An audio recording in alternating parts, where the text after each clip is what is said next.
From Creamer Media in Johannesburg, this is the Real Economy Report. Our top stories this week. The Johannesburg Development Agency provides public infrastructure for previously neglected areas outside the city centre. We look at turnaround and expansion plans for South Africa's underperforming coal line. And Sappi's I Choose Paper campaign aims to create awareness about paper packaging. After upgrading 12 precincts in the inner city of Johannesburg, the Johannesburg Development Agency is also providing public infrastructure for previously neglected areas outside the city centre. Creamer Media visits Soweto, where the agency has done much work recently. The city has seen that the kind of work we've done in the inner city of Johannesburg, but also within the Soweto areas, can be applied now also in other areas. So we have been asked to upgrade the civic node in the Diepsloot area. Diepsloot is a fast-growing residential area, lots of housing upgrading, but there's been very little other kinds of upgrading. So we're working there just at the moment. And we have also started working in Orange Farm. We've just finished working in the Vilakazi Street precinct, which has been a really fantastic project for us. Of course, Vilakazi Street, very important place in the history of Johannesburg, both because we've had two Nobel Prize winners. We've both lived on Vilakazi Street, Mandela and Tutu, but also because it is very near to the place where the 76 uprisings took place, and in fact where Hector Peterson was shot on the corner of Vilakazi Street and Moema. What we've tried to do in that precinct is to create a sense of place. So what we have there now is we've got a number of open public spaces, little public squares that we've put in where people can gather. There is bus parking so that there's a proper place for tourists. There's a lot of new public artwork. So we're trying to create in that area a bit of drama, a bit of trying to capture the drama and history of the area, as well as physical storyboards which throughout the area which tell you about the history of Vilakazi Street, who was Vilakazi, where did Mandela live, where did Tutu live, and also tells a lot about the story of 76.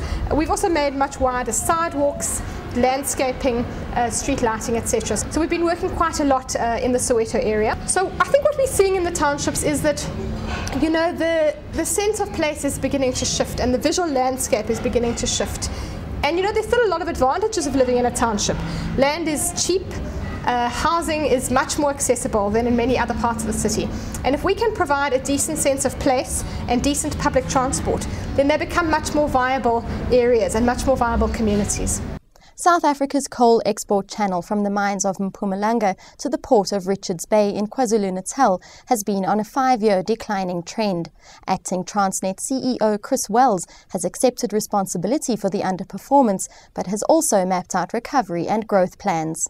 Export coal, we will turn around a very poor performance over the past 5 years and drive this industry to 81 million tonnes. Transnet has been a hindrance because there is capacity to deliver in the high 60 million tonnes, around 68, 69 million tonnes in the current system, and therefore we're determined to get there as soon as possible. What we are doing with the industry at the moment is planning the move to 81 million tonnes, which will need them to make certain investments, and for them to sign up take-or-pay contracts at the agreed tariff that enables the significant investment to take place for this growth. And that investment in our 5-year plan is estimated at 15 billion rand. Last month, South African pulp and paper producer Sappi launched an environment-friendly range of paper packaging solutions through its I Choose Paper campaign. Karishma Takurdan reports.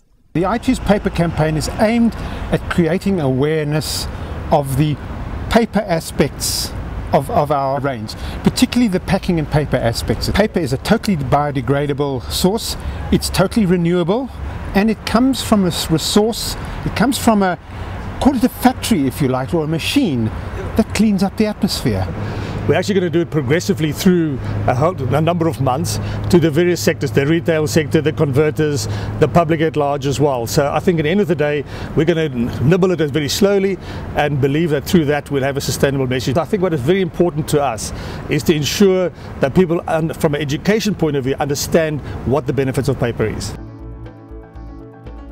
And now for a sneak preview of this week's Engineering News magazine.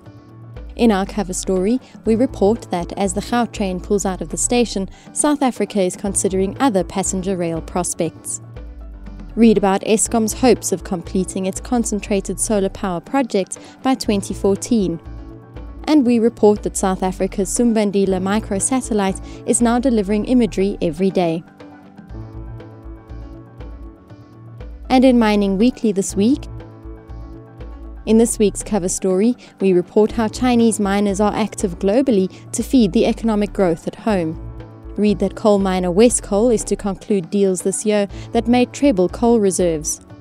And gold miner Simmerin Jack Mines shareholders may get direct access to TSX-listed First Uranium through loan notes.